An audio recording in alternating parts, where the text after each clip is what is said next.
Welcome in, second cousins and all you NBA fans out there. This is Court Cousins. My name is Kyle. I'm joined by my daring co-host, Jason the Pich. Wow, we are here to discuss the first domino of the NBA offseason is with our Orlando Magic, and it is a big one. We have a trade.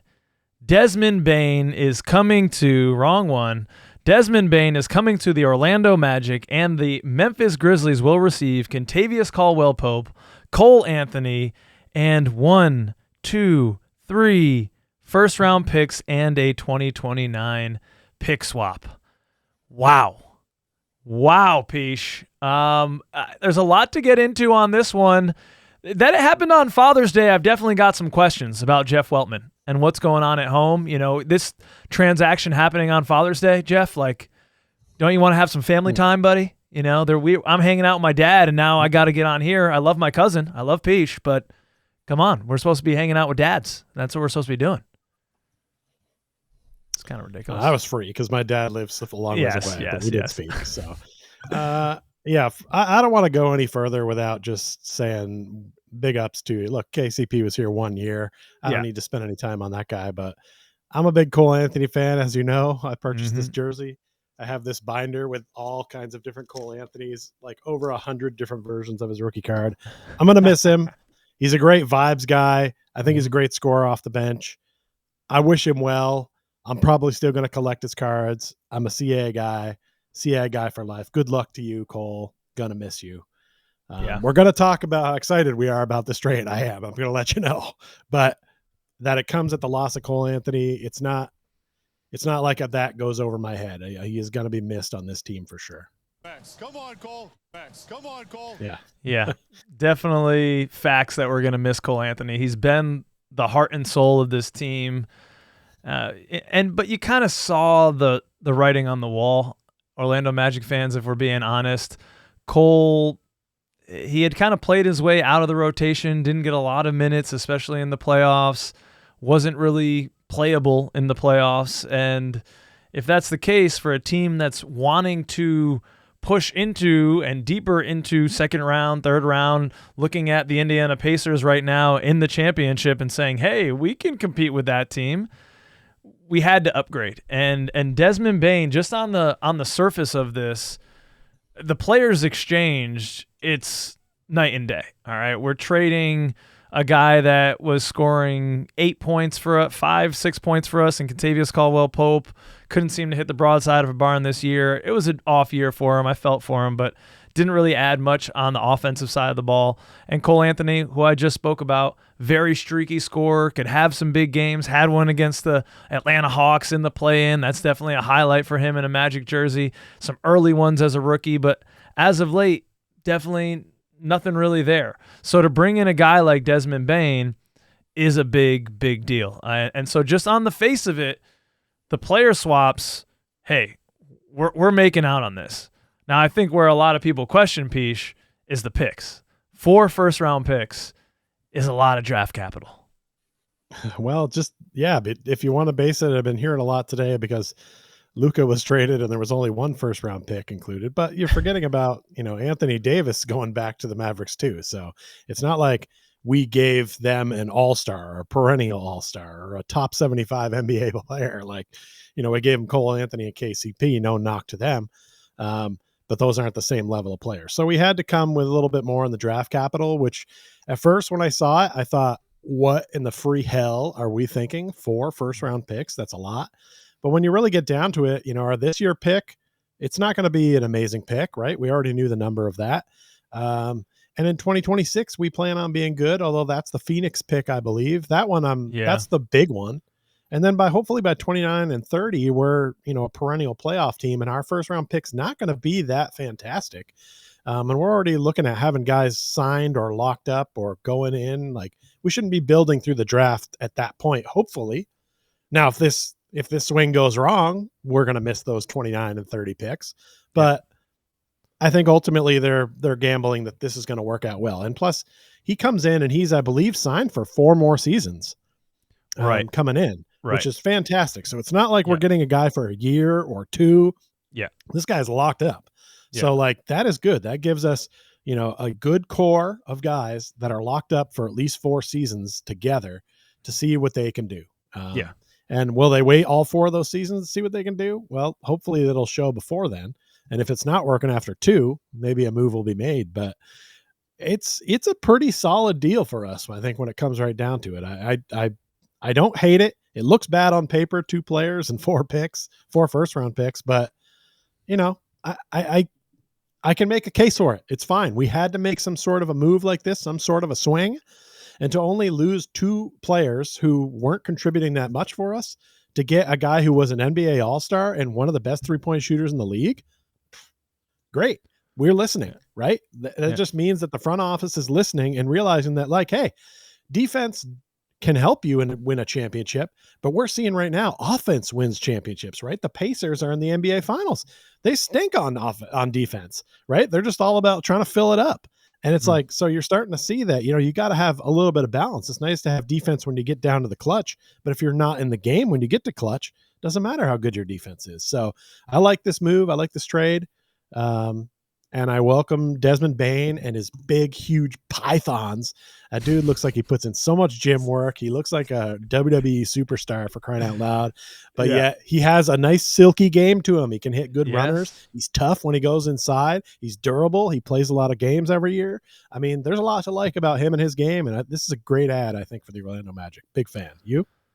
Yeah, I think you're spot on with some of those things, Pich. The Jeff Weltman truthers are going to cite all of the evidence that you just said. Although you did misspeak. He wasn't an all-star. He's never been an all-star. He was in the Rising Stars. He was on an all-rookie team. He was in consideration a couple of years ago when the Grizzlies were one of the best teams in the league, but he hasn't been an all-star yet. But he's kind of right at that caliber. And if he has a hot year, he can.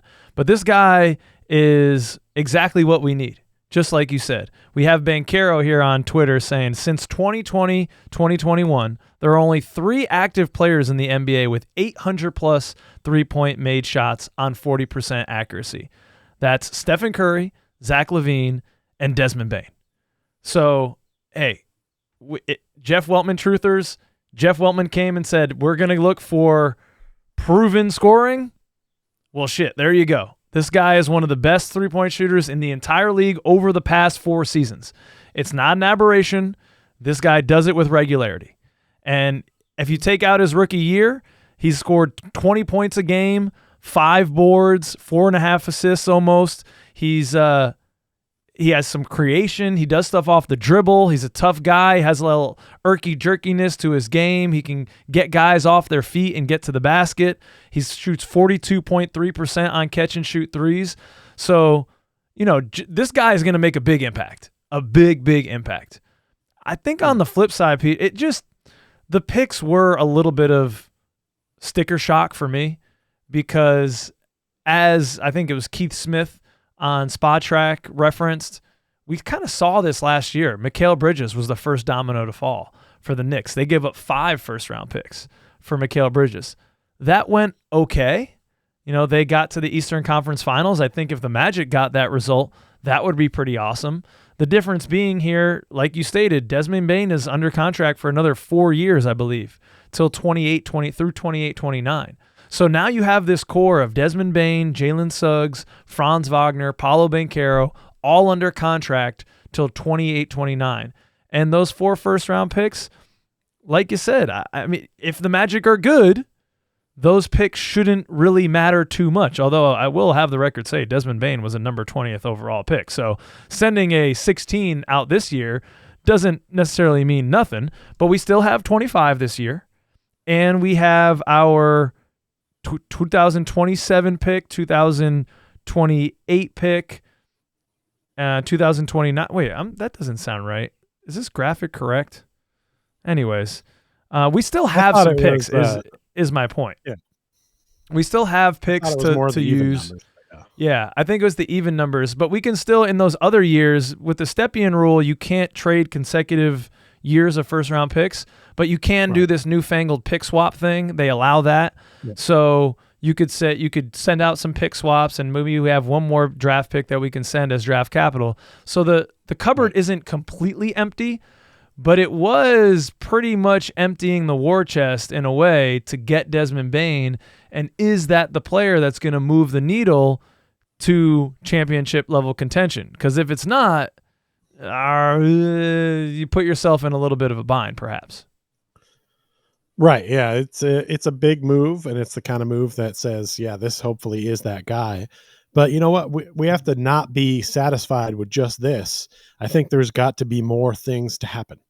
Yeah. Not a lot, maybe, but we need to bring in some vets that can shoot the ball, because it can't just be all on Bane.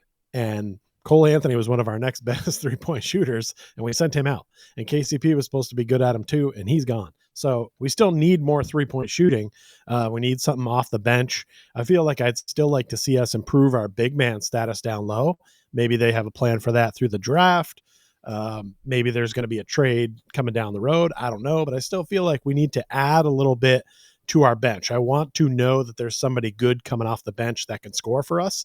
And we just sent Cole Anthony and KCP, 2 guys who I would have normally thought could have been that person, away. So we need to bulk up that bench. And I'd like to see us bring in some vets, some guys with some experience that have been there. Like I said on a previous show, the way the Pistons kind of built around Cade and that young team, I'd like to see some of those type of guys come in. Maybe they're on a 1 or 2 year contract. I don't care. Let's just get them in here, show people Orlando's a destination, have us make a good run. Let's get to the second round of those playoffs this year and show what we can do. And I think we're turning things around. I got to tell you, though, that graphic with Bane and that Magic jersey is very strange to me. You don't like it? What's wrong with it? We haven't commented on the jerseys yet. Okay. And it's killing me. That's all I want to talk about. But that jersey, just that particular one, I know it's a made up one, but it looks made up because that jersey looks made up because that font is wrong. But like, that's the new font. So it's like, you know what I mean? Like whenever I look at that blue jersey, everything's the same about it as the old one with, this font on it. Yeah. Except for this font's not on it. It's sort of like, you missed right there. So it looks like something they made in China and sent over, and they were like, oh no, he's Orlando Magic jersey. Yes, he's good. You like, that's not even a proper accent there. You just mixed like Chinese and I don't even know what that was. Anyway, we're a big jersey show here. So come back for our next full episode to hear Pich's full diatribe on the uniforms. You're definitely going to want to catch it. But something I did want to read, which is, I think why another reason folks are concerned, is this excerpt here from Keith Smith on Spa Track. He's kind of one of the cap gurus around the league, and he lives in Orlando. He's a Celtics fan, but he's a big Orlando Magic fan. Go check him out on Orlando Magic HQ. Steven did a great, I forget his segment, but go check out Orlando Magic HQ. He did something with Steven, so he goes into it deeply. And he writes, the problem is going to be starting in 26-27 when Orlando will become very expensive. Paolo Banchero will be on at least a 25% max salary starting that season, and possibly a 30% max if he gets all NBA next year. That means in 26-27, the Magic will have at least $196 million on the books for 8 players. If they keep J.I. and Jet Howard in the fold, that figure climbs to $218 million. That'll see Orlando over the first apron and approaching the second apron territory. If Banchero qualifies for the 30% max, add about $9.5 million to those figures, which pushes the Magic well past the second apron. And this new CBA has developed to dissuade teams from being able to do a big 3. And Bane's not on a max contract. Jalen isn't on a max contract, but those guys are pretty close. They're in the 30s, and we have 2 guys on max contracts, albeit rookie contracts. The second apron penalties is you don't have the taxpayer mid-level exception. You can't use trade exceptions. You can't use trade exceptions from any prior year. You lose the ability to trade first-round picks that are 7 years in the future.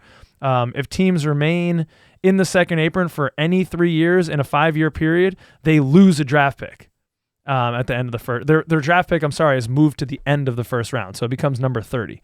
So there's also rules about you can only send out money. You can only receive less money than you send out. You can't aggregate multiple players to match one player's salary. Right. I'm not going to get any more into the weeds, but it just becomes very difficult. That's already in the weeds. I went in the weeds. He says from deep in the weeds. I mean, so much extra shit there that like it's like aprons and like see, there's way too much shit with that stuff that like. But you gotta hear that because this move is locking that in. Like it's Desmond Bane, Jalen Suggs, Paulo Banchero, Franz Wagner. This team has to win. Mm-hmm. Our wiggle room is now extremely small. Like there's a couple more moves you can make, but they're tough, Pich. Well, there's a bunch of dead weight that they re-signed last year in J.I. and Wendell Carter Jr., but now we have to deal with them for a little while. Mm-hmm. But whatever money they're getting is too much. So, that's an area where hopefully we could make a move and find some headway. But, I get the point of worrying about, what happens here when this guy gets this and when this guy gets this. And it's like, I don't give a shit if we're winning championships or competing for championships. That's what this is for. Yeah. Right. Like teams find a way.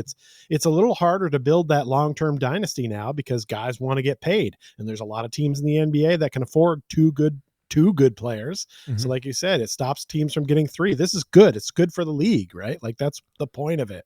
I mean, do I honestly think we're going to have 3 potential max players out of those 4 players 4 years down the road, 5 years down the road? No. I think maybe 1 or 2 of them emerges as that, and the other 2 find themselves as role players or, accept that lesser money. So I'm not going to worry about this or that, or it's Father's Day. If I'm worried about an apron, it's because someone's outside barbecuing. It's just not really about those things for me. I understand your point is valid of it locks us in on that. And that's really all that fans need to know, I think, is that like, that kind of locks us in. But I think we all kind of knew that because we knew in this offseason, everybody was up for grabs except for probably Franz and Paulo. And I'm guessing Suggs, although I feel like he could have been involved in some trade things. So now that you've got this foursome coming in, I know for the rest of the play, for the rest of this, I feel like those 4 guys are now untouchable, and now we just need to put role players around them and see how it shakes out.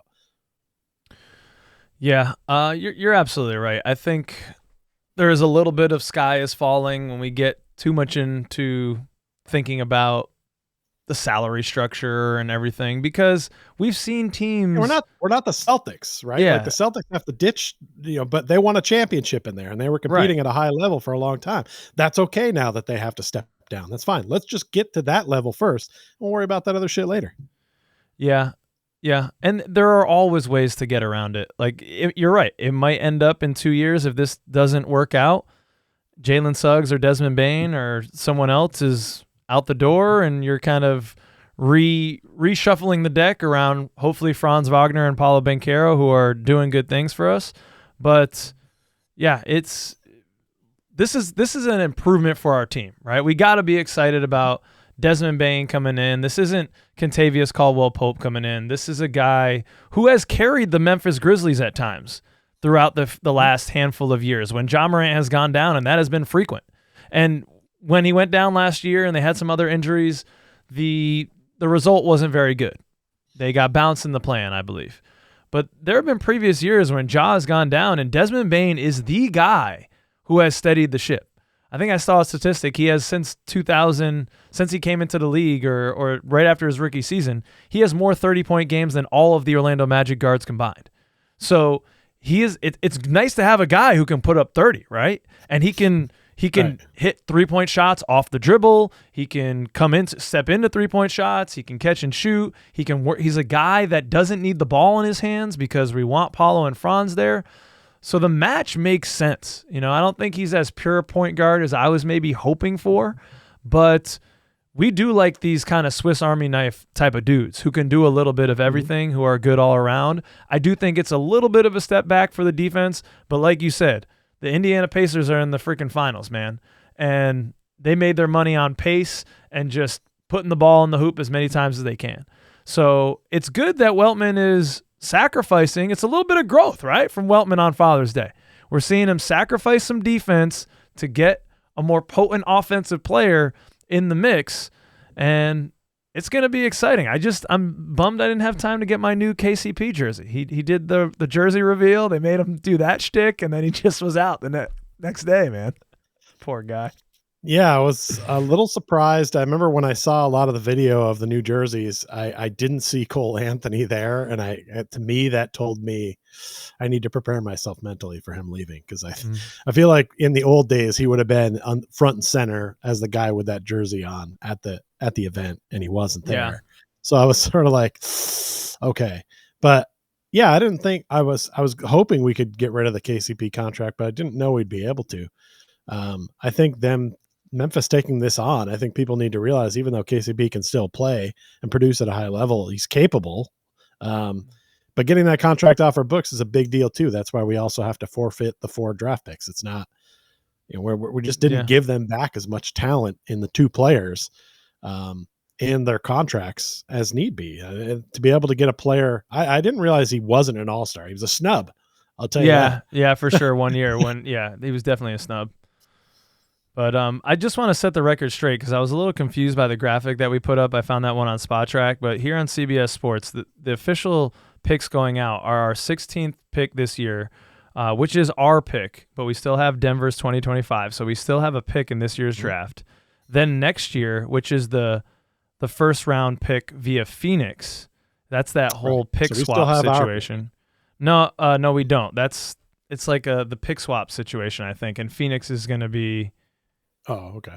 Whichever's worse is the one that we were going to have, but now we don't have that. But then we do have our 2027. We don't have our 2028. We traded a pick swap in 29 and then a pick swap in 30. So yeah, damn, man. That's tough. All we have is 27 now, it looks like. This year in 27. It's just going to force Weltman to now consider this team. You have to build through trades and free agency now. Right? Because you can't keep building through the draft, which I'm good with, because I'm good with the young players. We're good with youngness. We have youngness in abundance. We're good. Let's get some vets. Let's get some guys who know how to ball and have been there before to come in and work with this squad and get better. And so that holds his hand to the fire. I doubt he's going to trade players away to get more picks. You don't really want to get younger unless you can get one of those top NBA ready top 5 players, and we're not going to get one of those guys in the next 4 or 5 years, most likely. So I like it. Yeah. I'm okay with sacrificing a little bit of the immediate draft capital for what we can get down the future.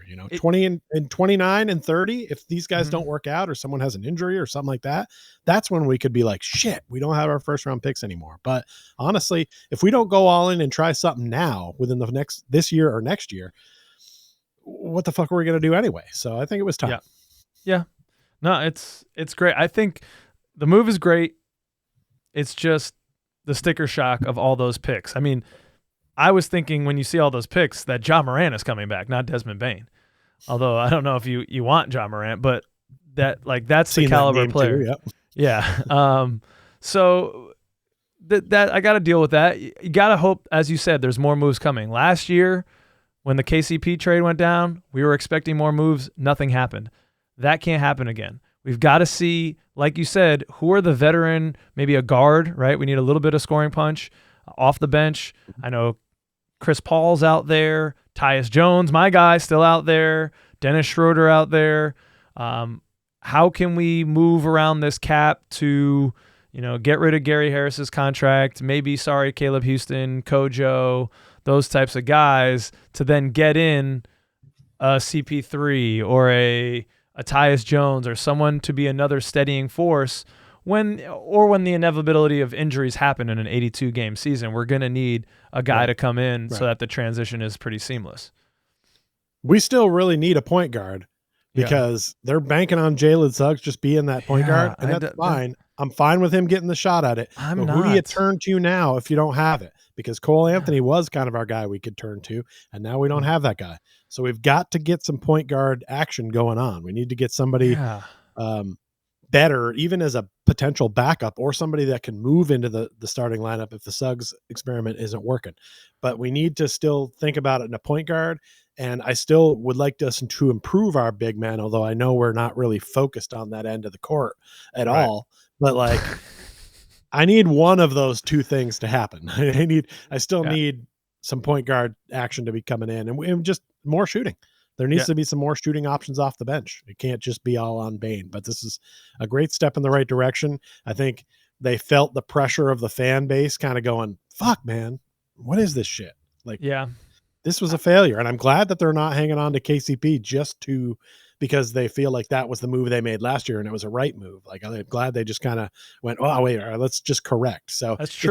It's a good sign to see that they're reacting to things. They're seeing what's happening, and they're like, "Hey, we can't expect to keep throwing this team out here and be injury free and be the Eastern Conference champs. We need to make some moves. It's about time, right? Like we've been talking about needing to make those moves for a couple of years. Finally, they're at least doing it. So let's see how it goes. I'm optimistic. I hope you're right, man. I know we've been talking for 25 minutes, but you did just remind me of this, like seeing Desmond Bane coming back, another shooting guard, and I know he does. I don't watch the Memphis Grizzlies too much, so maybe Grizzlies fans, if you're watching, you can give us some insight here on how reliable Desmond Bane is as your primary point guard ball handler. But I'm really not comfortable with the Jalen Suggs point guard experiment. I feel like we've tried that a few different ways now, a few different times, and he's not a point guard. So unless Desmond Bane can do more in that realm, I'm still confused as to why we're running out 2 shooting guards in our starting lineup as opposed to a point guard and a shooting guard. And I know we're in positionless basketball now, but like, who's going to handle the ball with reliability and not get in over their skis like Jalen Suggs tends to do? Well, Bane's a pretty good ball handler. They say that he can, kind of do it. He's a little bit of a hybrid. I don't know if you want him as your main point guard, though. But and I don't want Jalen Suggs as my main point guard. So fuck. Well, that's why I'm saying point guard still needs to be a point of focus for us right now. Mm-hmm. Even if we just find somebody to bridge that gap, like we've talked about Schroeder for years joining our team. Why not? We're full of Germans. Let's go. Yeah. He's a good player. He makes things happen. He's a very capable ball handler. He is kind of a ball dominant guy though, so I don't know if they'll be into that. But that's another great point you made earlier about Banebo, by the way, is that he doesn't need the basketball to be productive. He takes what's given to him and he hits pop outs. And if he's standing by the 3-point line, you've got to respect him. Teams were not respecting us from 3 most of the end of the season because they didn't have to. But you've got to respect Bane. But he also isn't married to staying on that 3-point line. He will come off it and drive if he has the opportunity, and he's good at hitting those runners. So I really like what his game could potentially bring. It'd be interesting to see how he mixes in with the squad. But when's the last time that the Magic had a guard that teams were fearful of being able to score 20 points a game? It's been a minute, right? That's a pretty key point that usually leads teams in scoring. And now we've got one that can contribute on our level. I mean, the numbers he's put up the last 4 seasons have been fantastic. We'll take that. Bring it on. Yeah, I guess if I'm trying to talk myself into the 2 shooting guard thing, you want the best 5 players on the floor in the fourth quarter. And at that time, that's going to be Paolo Banchero, Franz Wagner time. They're going to be doing the majority of the ball handling anyways. So maybe the look is, you're going to start Desmond Bane and Jalen Suggs, but those guys are going to be one of the first guys off, and you're going to come in with Anthony Black, who's more of a true ball handler, or you're going to come in with a Tyus Jones or a CP3 or some vet that you've signed to run the point and give you a little bit different look. Okay, I'll talk myself into that. I'll drink the Kool-Aid right now, Jeff Weltman.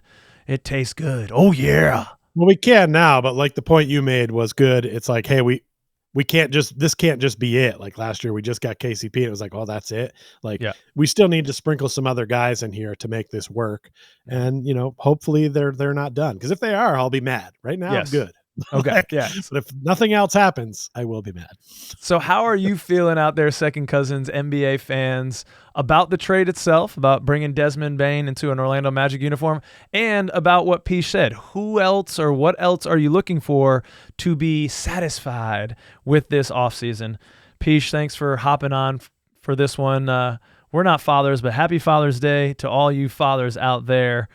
Jeff Weltman included. KCP, we know that man has kids on kids on kids. Happy Father's Day. That's tough for him to get that news on Father's Day.